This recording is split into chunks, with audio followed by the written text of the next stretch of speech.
All right, so when we got this thing, nothing worked.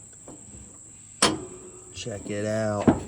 The deck engages and disengages. That's huge. We had to put this belt on, the deck belt. And then if you can see them, on the other side, there's another belt that runs from the deck to the drivetrain. Had to replace that as well. It was tough, but got a new seat coming for it. Might be able to see them here. Yeah. See that belt runs down, connects right there. I need to line it up just a little bit more since I just lifted it and got it connected, but heck yeah.